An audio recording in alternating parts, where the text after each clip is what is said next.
Cryptid Creatures. Find us on Spotify, iHeartRadio, or wherever you get your podcasts. Hi, it's Brian. Join me and my co-host Todd as we investigate those things that go bump in the night. We'll talk to real people who have had real face-to-face encounters. There's two of them across the creek at the big rocks. With cryptid beings. From Bigfoot to aliens to even demons. By the end, you'll be asking, do I believe? Cryptid Creatures. Find us on Spotify, iHeartRadio, or wherever you get your podcasts. How you doing? Hey, you guys hear me all right? Yeah, man. Yeah. I hear you good. How you doing? You hear Picture us okay? looks good. Sound sounds good. It's happening. Making it happen, baby. Woo! Moving and shaking. So how you been, man? Oh, I'm all right. How you guys doing? Doing good. Good. Good. Fellow Hoosiers. Haven't seen you in forever. Yeah. A couple weeks. Yeah. Yep. We saw you a couple weeks ago at the Crypticon convention in Lexington, Kentucky. And want to thank you for being on tonight with us, Tim, and talking with us and coming on and showing hopefully your artwork and your profession that you do. See a bunch of that behind you there. That's nice. Yeah. It's my drying room. Okay, gotcha. So for the listeners, Timothy Wayne Williams, you are an artist. Foremost, I've read up a little bit on you. You obviously were a musician, we know that, and a photographer as well. How long have you been an artist, or how long have you been painting the pictures that you paint? I messed around with it for about 20 years, on and off. Didn't get real serious about it till about, 8 years ago. And I've only been a pro for slightly less than 2 years. So. Cool. That's about right when we met you, I guess, wasn't it? Yeah, that was about around that time. Yeah, I think it was. So our listeners why are they having an artist on this show? I don't understand. Why are they having I do have some stories. They're not cryptid stories, really, but I do have some stories. That's cool. I wasn't even expecting that. But the reason we have you on is because when you do these paintings, and they're amazing, but you hide, this is the main reason we have you on, but you hide Bigfoot creatures inside these paintings. And they're pretty cool. I mean, it's hard to find sometimes, It's like I go online and I look at your pictures and I'm like, okay, where's a Bigfoot? Or you'll always release a new one, and people ask the question on Facebook, is this a hidden one? You call them your hidden series, obviously. Right. It's like Where's Waldo, but cooler. Right. So what made you start doing that? It was really weird. I've been, just a normal fine art, painter for a long time. But there was one day I was painting a landscape, and I think I was listening to a Bigfoot podcast, and it just inspired me to, just throw a little Bigfoot in the background. I just thought it'd be kind of, funny. And, I just did it for my own amusement. And I started doing it in almost all my landscapes, and I didn't tell people. Like I sold, I forget, it's somewhere between a dozen and 2 dozen paintings that I never told the people that there was a Bigfoot in there. And then one day I was having a real slow art show. I was doing Penrod. I don't know if you guys remember that art show in Indianapolis. But anyway, I was doing Penrod, and it was real slow, and I was trying to keep people in my booth. So I started telling people, hey, this painting over here, it's got a hidden Bigfoot in it, see if you can find it. And people really dug it. They, then I, got a nice little crowd in there checking it out.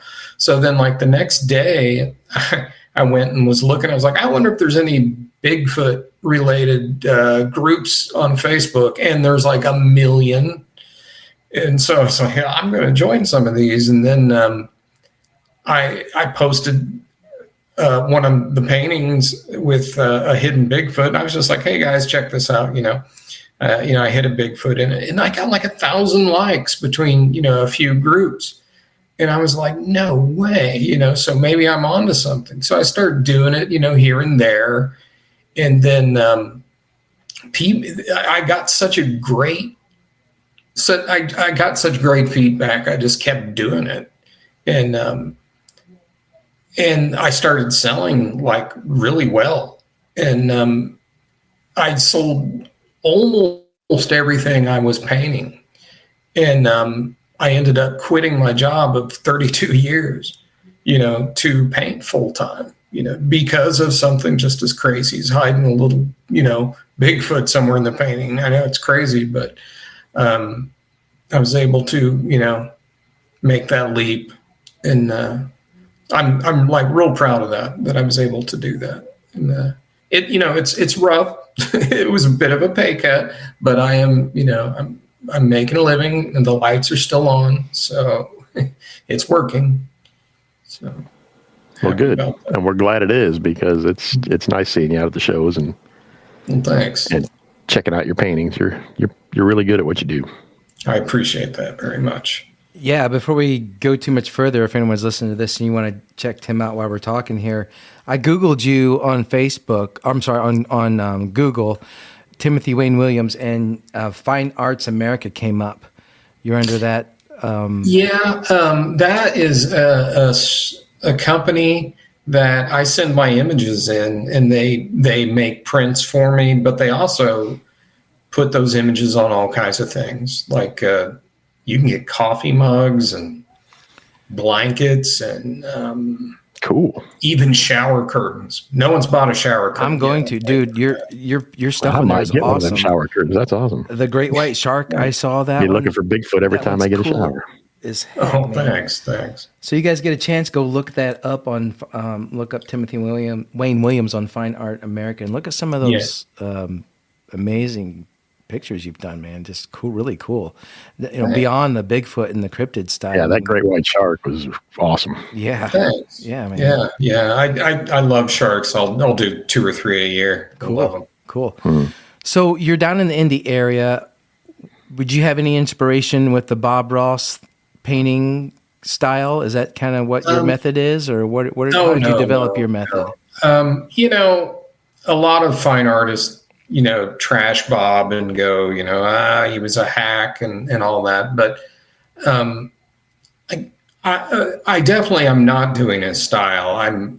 Some of his techniques are cool, and I do use them. I'm not going to lie, I do. But I put a little more time, and Bob was all about, I got to do this in a half an hour or an hour, whatever it was. And so, he came up with that kind of really quick style, which is cool. And pretty paintings, very cool, Do you do the wet on wet? Is it still wet on wet? Are you? Yeah. Doing? Okay. Mostly. It depends on how much detail I'm going to put in something.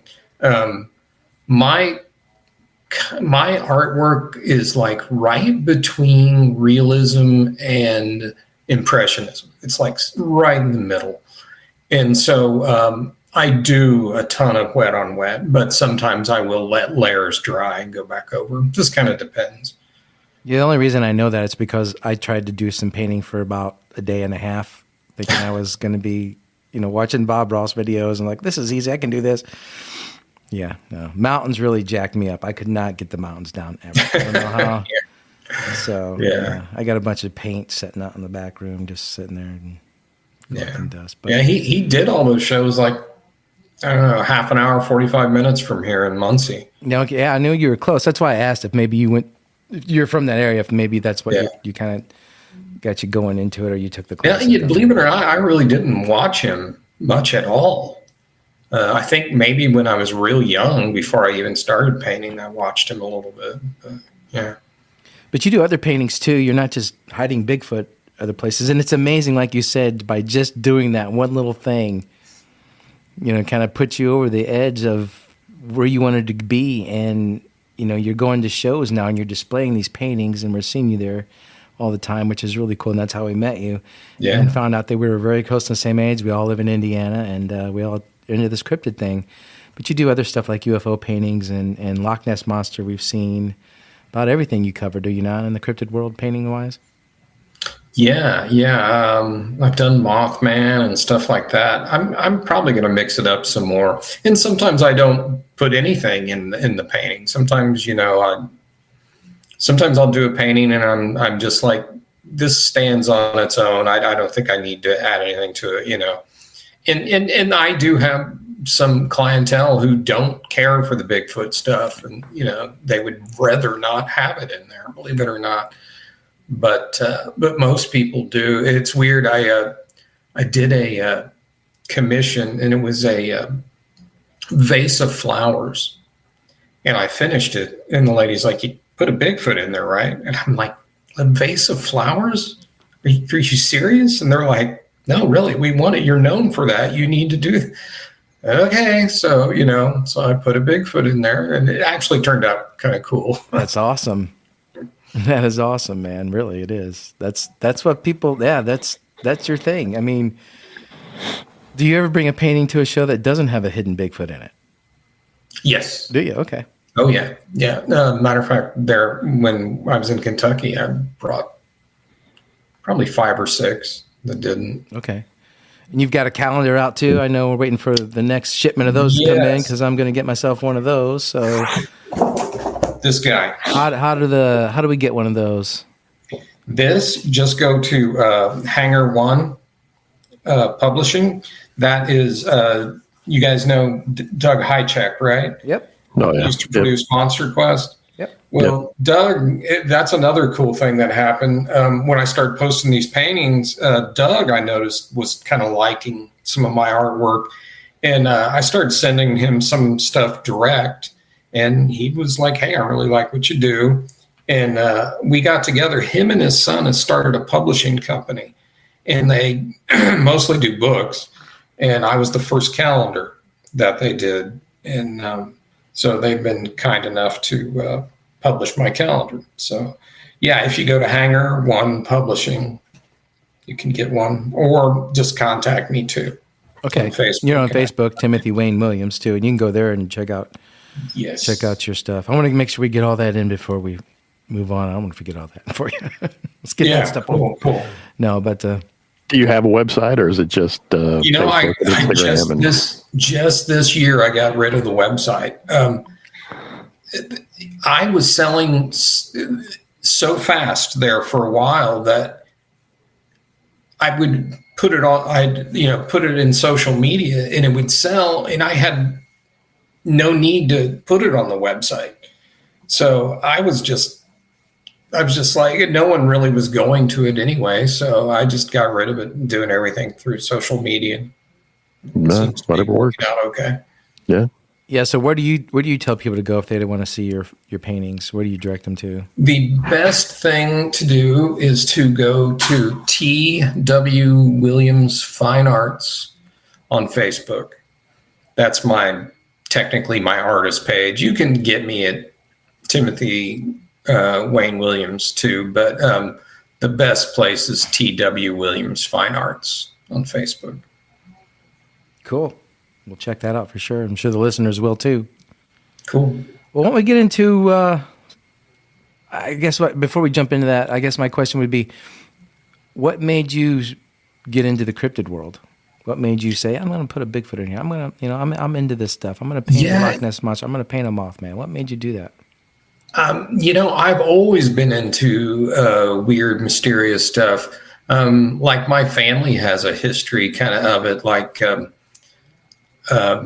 had an aunt who had like an angel encounter and some stuff, but my dad was kind of into it. And I remember him coming and getting me and going, "You got to see this." And it was the episode of In Search Of that had Bigfoot.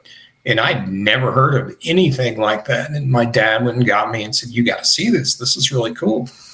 And I mean, that's when I was like, monsters could be real, and it blew my mind. Between that and there was a book my uncle had. I think it was like a Time Life book, and it was called Strange Stories and Amazing Facts. And it was just full of cryptids and ghost stories and just everything kind of paranormal and strange. And I used to pore over that book constantly. And that really influenced me quite a bit. So ever since then, I've been, very interested in it. That's pretty much kind of like me and Brian, I think, how we fell into it, honestly. So tell us about these experiences that you've had, or know that people have had. I've got 2, possibly 3. I had what I think might have been kind of a demonic encounter, and I had what I would call possibly an angelic sort of encounter. And I'll tell you the demonic one first. It was pretty weird. I was a drummer for a long, long time, and when I was in high school, I had this little band, and we'd play places, and we had rented out this. Hard to explain what this was. It was sort of just like a music hall, and I think sometimes they used it as a bar. But obviously, when us kids in high school were renting it, it was just a music hall. And it was pretty much just this big room. It had two giant garage doors and then one door to lead in and out. And we were setting up for a big show that we were going to have the next day. And we were totally done, and we were all getting ready to leave. And we were all kind of standing around like the soundboard talking and saying goodbye and everything. And all of a sudden we hear this laughing, this really loud, cackling laugh. I mean, it was creepy. And we all look up, and sitting on one of our PA speakers was this small man. I don't mean like, tiny. I mean, short guy.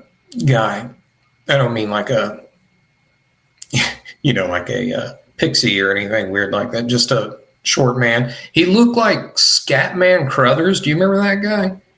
He was in The Shining. He played like the groundskeeper. Oh, yeah. In Shining. I remember him. He looked like him.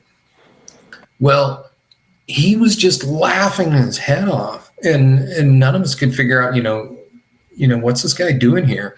So everyone kind of pushes me forward to go talk to him. And I'm, kind of reluctantly went up there, and I'm like, hey, what are you doing here? And he said, hey, I got something for you. You're going to love this. And he reaches behind him. And I don't know how he did this. This to me still boggles my mind. He reaches behind him and it pulls out a stack of Polaroids. He could barely fit his fingers around them. And he starts handing me these, and they're super pornographic. And I'm like, okay, this guy is a pimp or something, And I'm like, no, that's okay. I don't want any of that, And he's like, okay, I can get you anything. What do you want? And I'm like, okay, maybe he's a drug dealer. And I'm like, no, not into that, not down. And he just kept looking at me going, no, I can get you whatever you want. Anything, just name it, And I kept saying no. And the way he was looking at me, it was really creepy. It wasn't, he just kept on insisting, just name something and he'd get it for me. And I was like, no, I got totally creeped out. Luckily, one of the guitarists kind of came up and he grabbed the Polaroids and he's like flipping through them. And I'm like, no, let's go. This guy's creepy. So him and I walked back to the soundboard, and in the time it took for me to walk 20 yards, 30 yards to where the soundboard was, we all huddle and everyone's like, what's this guy doing here? And in the time it took me to listen to everyone, saying, what's he doing here? And look back, the guy was gone, and we all were freaking out. There was no place for him to go. We didn't see him come in and we didn't see him leave. There was two garage doors and we had shut them because we were getting ready to leave. And the only way in and out, he would have had to walk past us. So we kind of looked around for him a little bit. It's like, is this guy hiding, somewhere? And he was nowhere. We do not know to this day how that guy got in and out of that, place. Years later, I started thinking about my mindset, I was in at that time, and I wanted to be a rock star so bad. My whole mindset was that. And I grew up really poor, and I don't know. I think this was something demonic offering me something. Thought maybe I was desperate enough that maybe I would have taken him up on something. I don't know, but so that's the weird kind of demonic possible. Maybe like your own crossroads demon. Exactly. Yeah. It's like my own personal crossroads moment. Mm-hmm. But this next one I've told on a few podcasts, and it's crazy. It's angelic, and it deals with the toilet, believe it or not. And so when my wife and I had kids, we were not doing great financially. And we had problems with our toilet one day.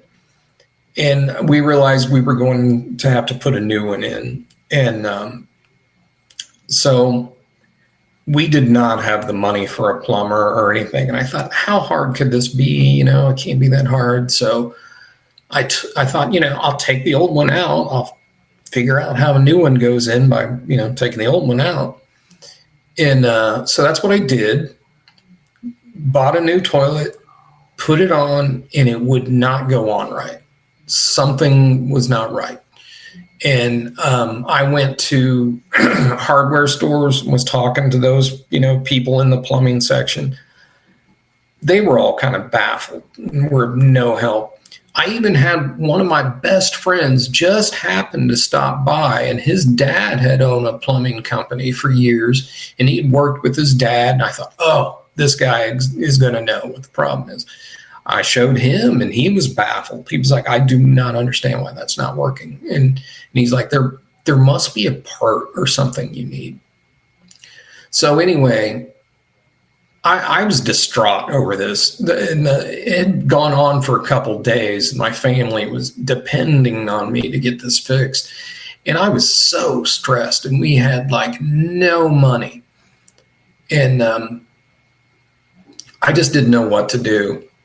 So I went to a Menards and decided I'd just go in the plumbing section, just look around, maybe something would come to me, And so I'm in the plumbing aisle, and there's a guy about, 20 feet away, and he's like, what you working on? And I totally did not want to talk to this guy. I'm just like, I am stressed. I need to concentrate, figure this out. And I'm like, this guy just wants to chat, and he seemed like one of those people who just wanted to chat, maybe kind of a lonely person, maybe he looked a little homeless, but not really. He was younger than me. And I was like, this guy is not going to know anything, And I admit I was kind of rude to him at first. I was kind of like blowing him off, going, I was just like, man, I just got this plumbing thing going on. And he's like, I've done some plumbing, why don't you, tell me what's going on. So he would not let it up. He just kept saying, tell me what's going on. So finally I was just like, well, I got this toilet, and, I went to put it on, and then there's something that needs to go on the bottom. Then this thing, it doesn't fit. And he just walks, 10 feet away and grabs his part, gives it to me, tells me exactly how to put it in detail, and then just walks out of the plumbing section.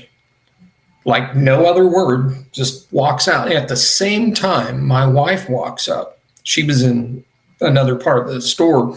She walks up and she goes, who was that? And I'm like, that guy, I think he just fixed my problem. He just gave me the part and told me exactly how to put it in. And she said, did you thank him? And I'm like, I think I did, but I'm not 100% sure. So I ran to the next aisle that I saw him go down, and he's not there. And I looked around in that whole section and a few other sections of that store, and that guy was not in that store. And so yet again, I had another person basically disappear on me. But, I took that part home, and it went in and was perfect, And it was crazy. It was a very odd part that I can't even explain what it was, but it made the seal work better. But it's something that's very rarely used. So I don't know. But so that was that. I do have kind of a weird story that happened last summer. No. Actually, it was this spring, early this spring. I was sitting on my deck, and we live kind of in a suburban wooded area. I've got a small woods right next to our plot of land, and it's got a bunch of trees and everything, and a little creek. Well, across the creek, suddenly I noticed that there was a bunch of debris falling from the tree, and it wasn't a little debris. I mean, it started to become a lot of debris, and I was like, is that a squirrel or 2 or 3 squirrels? And then I'm like, that would have to take 50 squirrels to bring down this much debris, like leaves and sticks and bark. Everything was coming down from probably like a 10, 15 foot like area, right across the creek in my yard. And so much so, I have a witness. Like, my neighbor was in his yard and he was noticing it, and he gets up and comes over and he's like, what the heck is that? And I'm like, I have no idea. And it would have taken 50 squirrels to make this kind of mess that was going on. And to this day, I have no idea what that was. And it went on for probably 10 minutes and then stopped. And someone later on was like, you had some sort of alien or something in your trees. I don't know. Something invisible was climbing up the trees. I mean, I even looked up in the trees, was looking for squirrels, and didn't even see one, and let alone like 50. So that was also the same year, or actually, no, the year before that summer, I was hearing, which is crazy. I live in suburban Indianapolis. But every time I'd go out to grill or something, I swear I heard a wood knock. And the first few times I didn't think anything of it. I mean, I've got neighbors. I'm sure somebody was working on something. But it's like every time I walked outside, I mean, this happened probably 13, 14 times in a row. I would walk out and immediately hear a knock. And it sounded like a classic wood knock, and so I honestly don't know what that was all about. But I've had some people go, oh, well, that was Bigfoot reaching out to you or something. Some of the more woo kind of stuff. But I don't know. I've been thinking about this, and I've heard a couple things that have kind of keyed me into believing this, that when these things do this wood knocks, it's to alert others that humans are around. Before you even said that, I thought I think that's what they do. And when people go out and do wood knocks, they're just screwing themselves because they're telling Bigfoot, here I am, I'm here looking for you. That makes sense. Yeah. Or they're thinking it's another Bigfoot telling them, hey, there's a human in the area. So that's something you don't want to do, in my opinion. So if you're walking out on a deck to grill or whatever, walking outside to grill, and you're hearing that every time, yeah, they're first of all watching you, and second, they're alerting the others that you're outside. You have a bunch of woods around your house, do you say? No, I mean, I have a woods, but it's small. There's no way there's a creature living in there, unless it's something paranormal, because I mean, it's too small. I mean, there's deer in there, but there's like 4 deer, and it's super small and surrounded by houses. I'm literally, not that far from, downtown Indianapolis. I'm in the suburbs. I just happen to have a little woods and a creek, on my land, but it's. Oh, you got a creek too. Yeah, it is small. Interesting. Where's that creek run to? Geist Reservoir. I don't know if you know where it is, but that's a man-made reservoir, and it's A water source.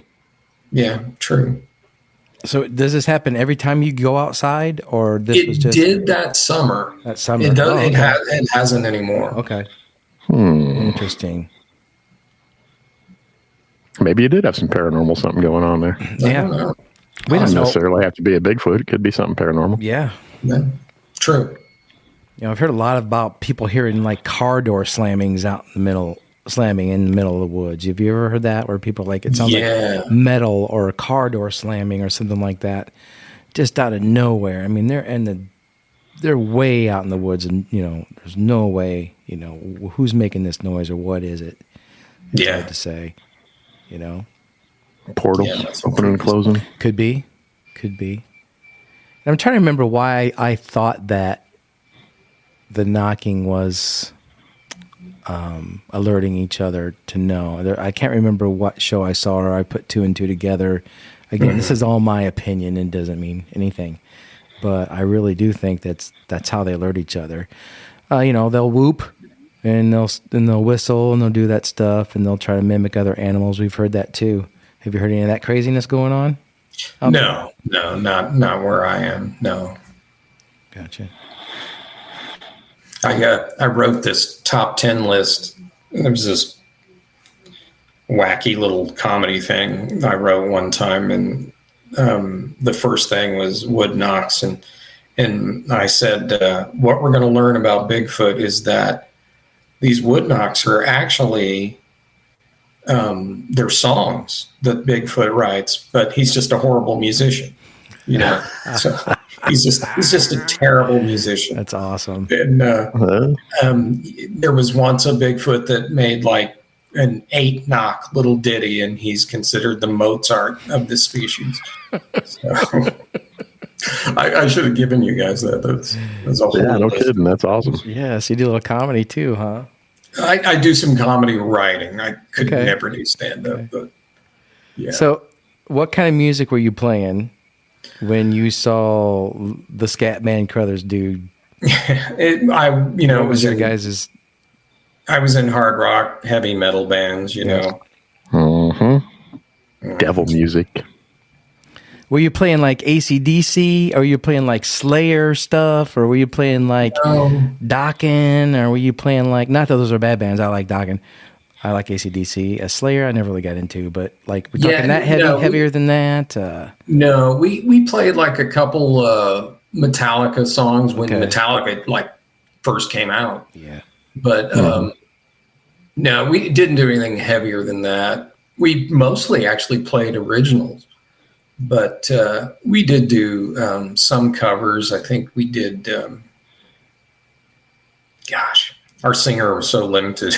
I think we did a lot of Poison because that was about all he could sing. Okay. I like Poison. I never said it was a good band. I just said it was a band. Right. Well, cool, man. I like. That's why that demon showed up. He's like, "Hey, I can make you famous." Very possible. Mm-hmm. I mean, yeah, that's very. I'm going to tell you, I did get goosebumps when you told me that story, because Really, it's like cool. Because I was thinking, where did he come in at? And then you're like, yeah, and we don't know where he came in at. And I'm like, oh, geez. And for him to pull that, did the photographs look up to date, or were they older photographs of whatever the heck you were looking at? They was it like on the Kodiak film cameras, the instant cameras or whatever back in the day? No, they were Polaroids. Okay. And they seemed fairly new. Okay. But they were Polaroids, and they were probably of some other customers that he had. How was this guy dressed? Do you remember? I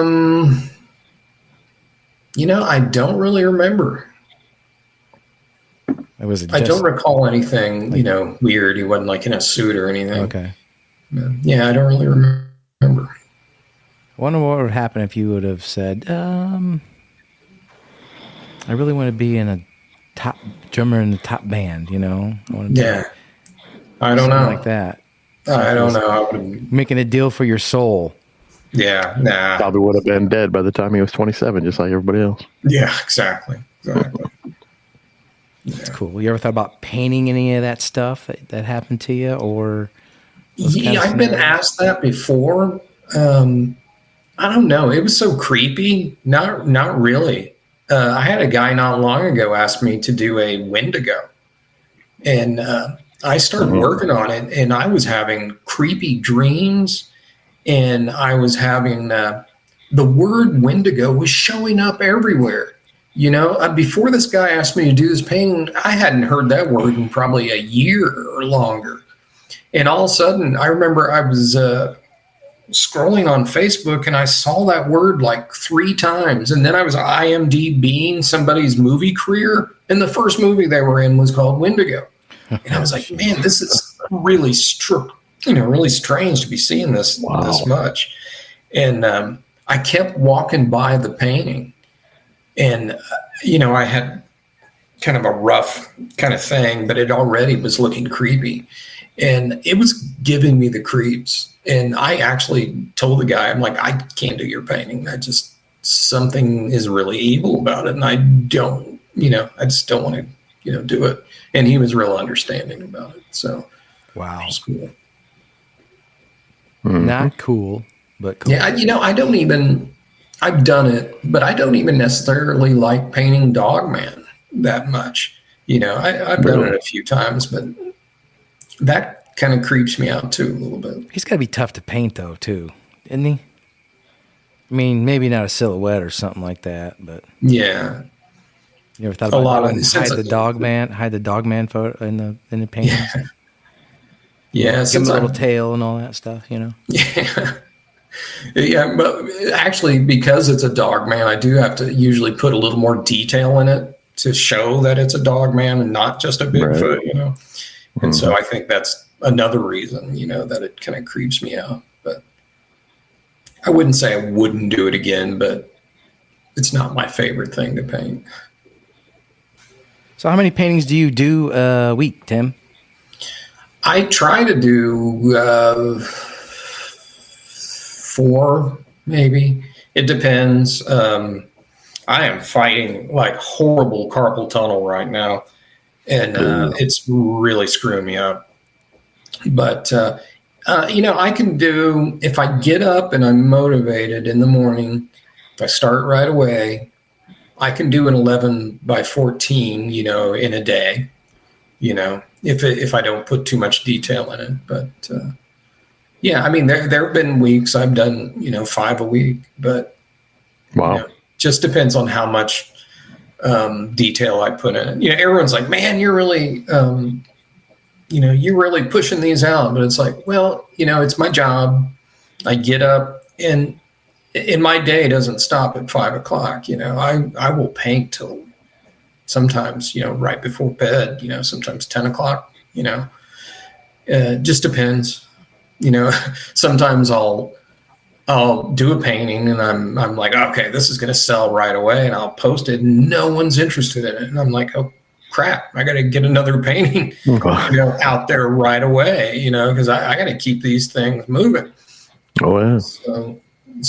So that's why it's not so much I'm pushing them out, but I do go from one right to the next, one from the other, to the other.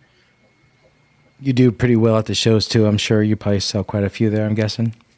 Yeah, normally, it was weird at Kentucky this second day at Kentucky. All of us vendors were like, what is going on? There's nobody there. Mm-hmm. But like last year, I did great both days, So yeah, so did we. But this year, man, Sunday just it slowed way down. It did. Yeah. I think I sold 2 paintings Sunday, which is frustrating. Wow. How many commissions do you take yearly or monthly or whatever? That depends too. I probably get 1 or 2 commissions a month. Yeah, just depends. I've had more, sometimes none. you know. But yeah, I probably do need to get the word out more that I do commissions, because that's good, consistent money. Well, hopefully this will help you once we post this. Yeah, that'd be great. Be great. So what's your favorite thing to paint? Whether it be a landscape or an image or whatever. What is your favorite? Definitely landscapes. Love doing those. I love creating worlds. I love where I don't have a reference picture, and I just sit down and I just, make something up. And I love that the most. That's really fun. I just like creating worlds, and put anything where I want it. Yeah, I'm looking at some of these. Oh man, Grand Turk Dreaming, that beach with the palm trees. That is amazing. I'm gonna try to show this on the video part here. Oh yeah, that's hanging in my living room. Oh yeah, nice. That is crazy.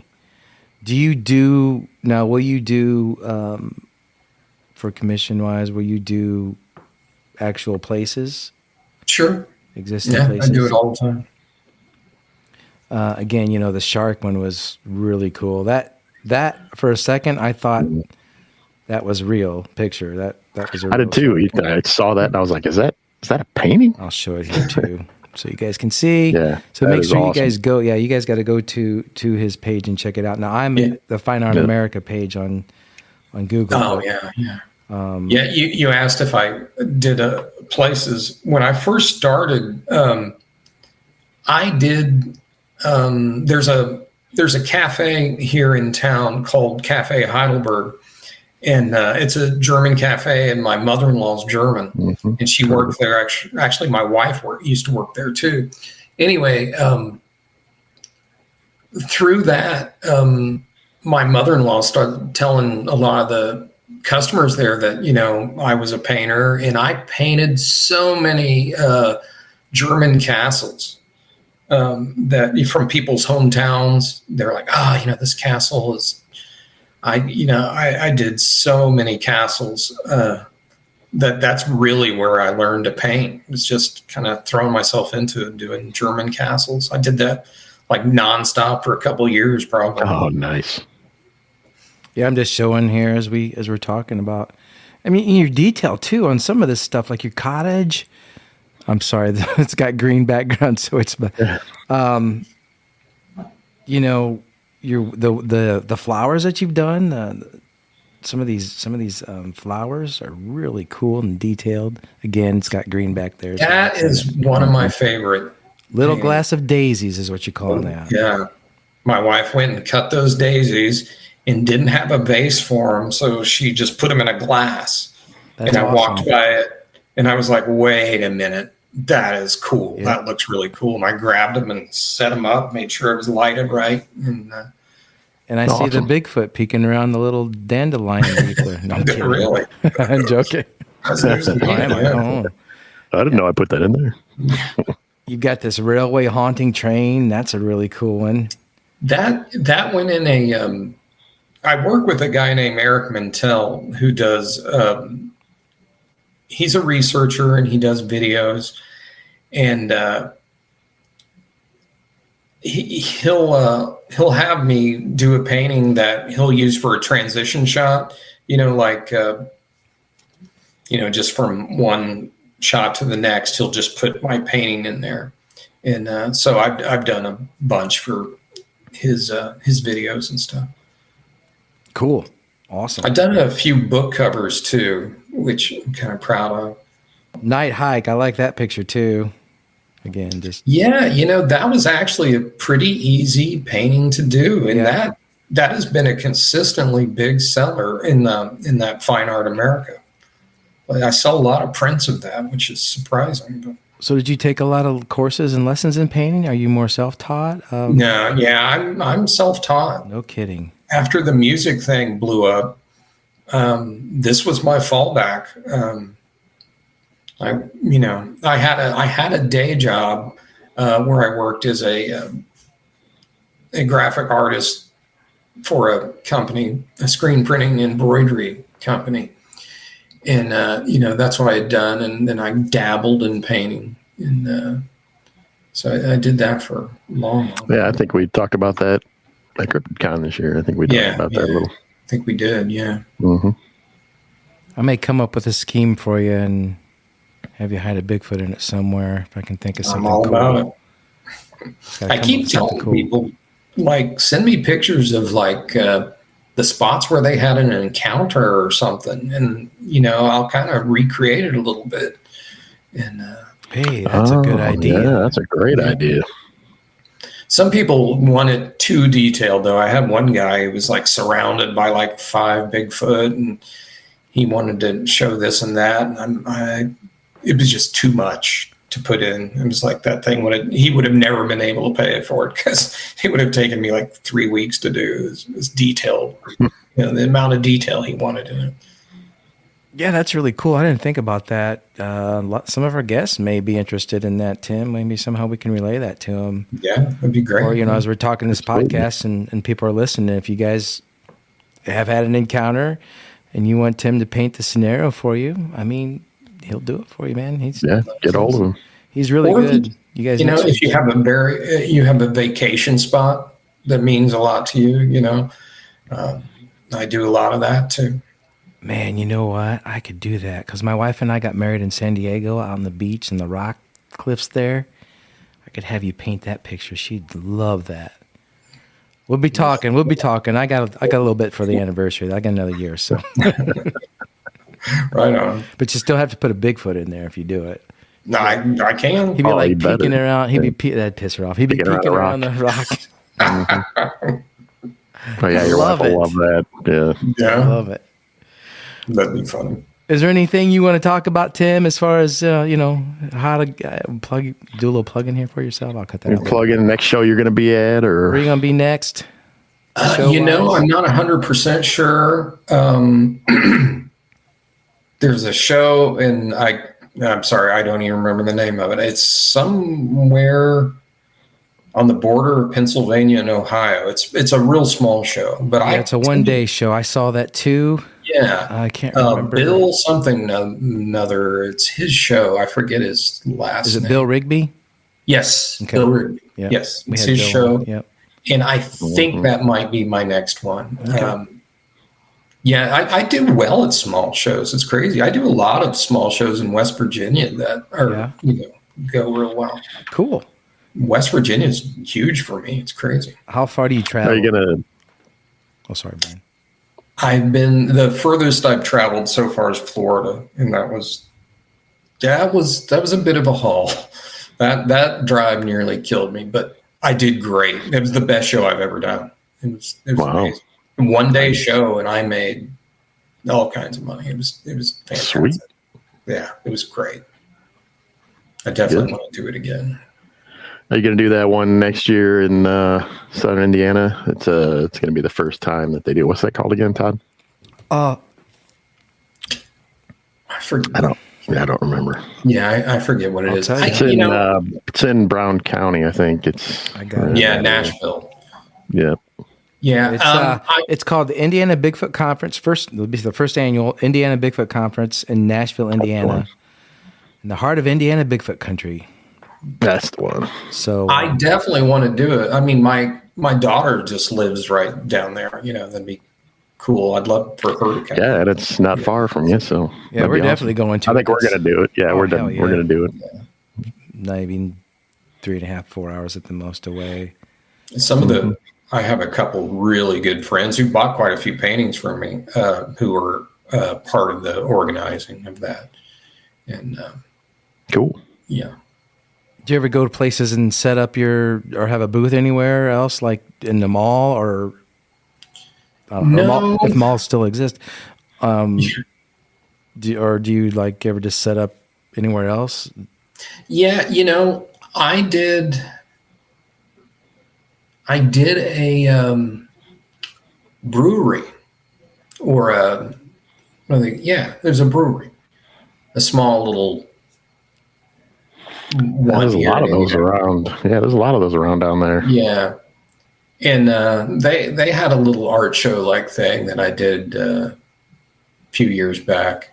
So I have done some weird places. I did a hospital one time, New North, Right. and wow, was that a disaster? That was horrible. There was like 12 vendors. I was the most experienced vendor of all, and I was sort of the crown jewel of it. And I did not sell a thing. Everyone else sold something. Oh no! But me. Wow. And so that was humbling. I bet. Yeah. Yeah, we know how it can go sometimes. You go to these shows and there's just nothing there. And sometimes you go to small shows and you do pretty well, which we've done that before. But, which we've done, yeah. Yeah, but it's nice to go and just meet people like you, you know. We wouldn't have met you had we not been doing this. And that's right. Hell, you live right here in the same state and not too far away from us. I think we met in Ohio, right? Yeah, originally, yeah. What show would it have been? I thought we met at Cryptic. I thought we met at. Oh, I bet we did. We met at it Crypticon like 2.5. The three. The first one. The first one. The first one we did. To, which this was our third. So yeah. Was it Crypticon? Mm-hmm.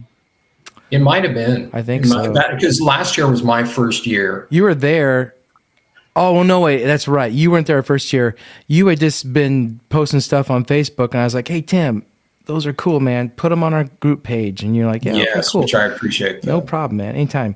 And then, you know, we're just like, I'm just getting into these. You know, I'm like, okay. And then I saw you at the second one. I stopped and talked to you. I said, "Man, just keep posting those, would you please? Just keep throwing them out there as you get them done." And we just like checking them out and looking at them. And that's awesome. Hopefully somebody.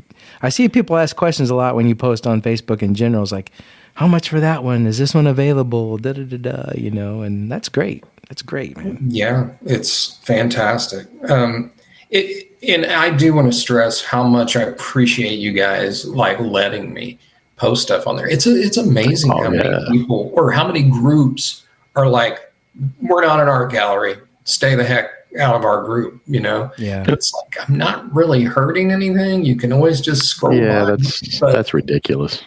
But, you know, hey, that's fine. You know, it'd be one thing if we were painting pictures and hiding Bigfoots in them and trying to make them our business online. You know, then we'd be like, well, wait a minute, no.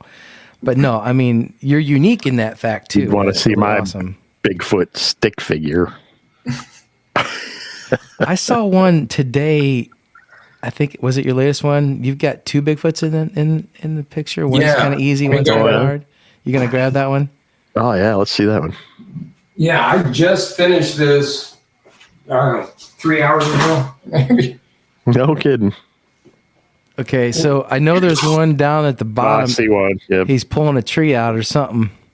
Can you see it, Brian? You see it already? Oh, that's a different one. Oh, okay, no. Oh, there he is, standing out there in the island. Yeah, that's a different one. This one's like right in the middle. If you look, there's footprints in the snow. Okay. Cool. Yeah. And they're in line. Yeah. Awesome. So there's like two. awesome. Bigfoot, does how, his tracks are in a line. Yep. But there is a hidden Bigfoot in it too. Okay. Yeah, I just posted this right before we got on together. I was like, does anyone like lighthouses and Bigfoot? Hey, there it is. You got any more? You got any more cool ones back there you want to show us real quick? Sure. Are those your favorite ones that you've kept or? Some of them are. This one, I was amazed at the response. This actually isn't the one that got the big response, but I did one similar to it. And that's the Loch Ness one. Yes, I want that one. And what is that? Is that the Grim Reaper too, or what is that at the end of the dock? This is the second in that series. The first one I did that got all the love. Yeah, that's was different called than Keeper of the Loch. Yeah, that's the one I saw. And this one is called The Summoning. Okay. But I like that one. I like that one you're holding. This one has just slightly more detail and a little bit more color. This one you've not seen because I didn't post it. No, I found a lady who wanted the other one that I had done, and it had already sold. And so I was like, I have one that's similar. And so I showed it to her, and she bought it like right away. So. Sweet. Did you just use black and gray to paint that? Or? Yeah, that one was like maybe 3 or 4 colors. I just might take you up on that one. This one, I'm surprised, is not sold. I like the Loch Ness Monster. That's awesome. I know. I love those boat ones. This is one of those that doesn't have any cryptid in it. But there may be. I am seriously thinking about throwing a kraken or something attacking the boat. Oh, the kraken. That would be awesome. Yes. I guarantee you put a kraken in there, it's gone. I do. Oh, yeah. I do have one with a kraken in it. Actually, a small one. All right. Isn't that crazy? Isn't that crazy how you get into the cryptid world, Tim, and People love their monsters, it just man. makes your career like that. Awesome. So this is a small one, but Yeah, I see them right there. Oh, yeah. Nice. That's Awesome. crazy, man. Cool as hell, for sure. Thanks, man. Yeah, I might hit you up later for that Loch Ness one, man. That's, Loch Ness is my favorite. Brian so. likes the Loch Ness. I didn't realize how much yeah, he You loved know what? Loch I Ness. got one here. Love my Nessie. He does. He loves some Ness. Yeah, bring home some more. We're good. Got a few minutes. This right now is the only Loch Ness one I think I have available. This one's got kind of Oh, wow. I like a that one, too. castle. Mm-hmm. Checking out. He's checking out the town. Yep. What'd you call that one, Tim? This one is called the Pale Castle. Okay. Oh, that's a All right. castle. Sorry. I was thinking it And was buildings. That's smaller, too. That's probably in my price range. Yes, I'm having a sale. Okay. Cool. All right. Slashing prices. Right on. All right. I'll hit you Yeah, up online. basically, because Kentucky. If you guys saw my booth, I had like 60 paintings. I think I took, and I was you were full. expecting to sell like half those. And since Sunday didn't go that great, I have a lot left over, so that's why I'm having a sale. Okay. Have you ever thought about going out west where you have to fly and maybe? How would you get them out there though? You'd have to You'd have to wrap them up in 2 or 3. Would it be You have to possible? ship Really? them. I have thought about doing that and just selling the calendars.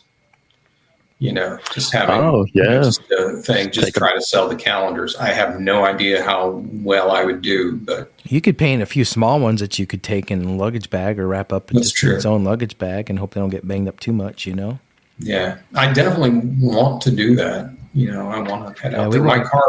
My car is getting old, so I can only drive so far. You know what would be cool is if we had the time and us three could just travel across the country out to Oregon or Washington for a show. That would be badass. I like where your head's at. I bet Just rolling. you would do amazing out there. I think I so guarantee too. it.